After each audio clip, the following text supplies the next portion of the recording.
that we have just picked up. There is an official confirmation coming in from the Indian Air Force of the crash that has taken place. However, the Indian Air Force hasn't really spoken about the condition of the pilot, because that's also another important aspect that we would like to highlight. What is the condition of the pilot, whether at all the pilot was able to eject or not. But what do you really make of it from the images that have come in? See, actually, I just drove in back from outside, and I've not been able to analyze the images.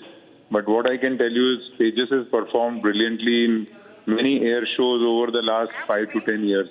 And so, air shows, the low-level maneuvering is extremely complex maneuvering. It takes a lot of practice, and I'm very sure that the pilot was very experienced. He had practiced all his maneuvers.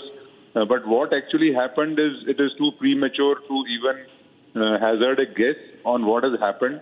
Tejas by itself is a very, very safe and good aircraft. We have had only one air crash in in its service, and that also was attributed to a technical failure.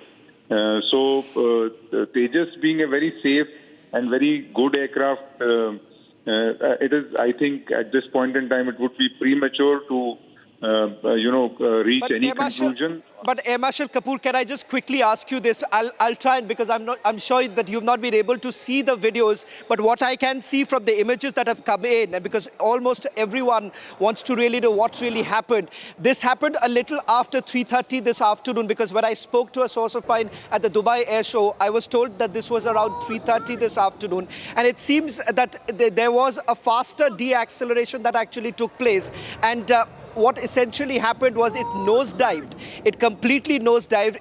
There is a indication really coming in that perhaps during the second low-level maneuvering that was taking place, that's when the engine had basically collapsed. See, just by seeing the video in such a short time, it is difficult to say whether the engine had decelerated or there was a technical issue. I would say that it is too premature. If it is decelerated, then and the aircraft is losing height very, very rapidly, then it could be either a technical failure where the engine is lost thrust, or it was a late pull-out. So any of these things could be possible. Marshal Kapoor, if you could just help us understand, because when I spoke to some of the sources to understand what really happened, they told me that this was during a low-level maneuvering that's taking place. So what kind of challenges that they essentially face, the pilots would be facing, given the fact that this was the second round of maneuvering that was being done? See, all these maneuvers are actually very well planned out. Heights are very clearly specified.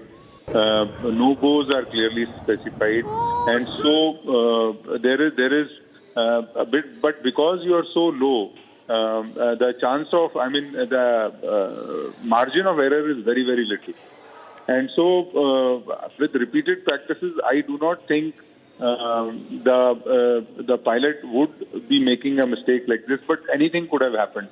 It could either be, there could only be two reasons. One is that there is a technical failure, or there's an engine issue where the thrust is lost and the height is too low for the aircraft to recover with the kind of rotation is given. The speed would wash off very rapidly, and so the aircraft would lose height.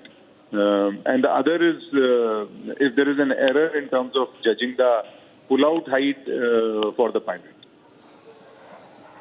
Marshal Kapoor, I'll just request you to stay on with us. I'll just quickly recap for all our viewers who are tuning in right now. A major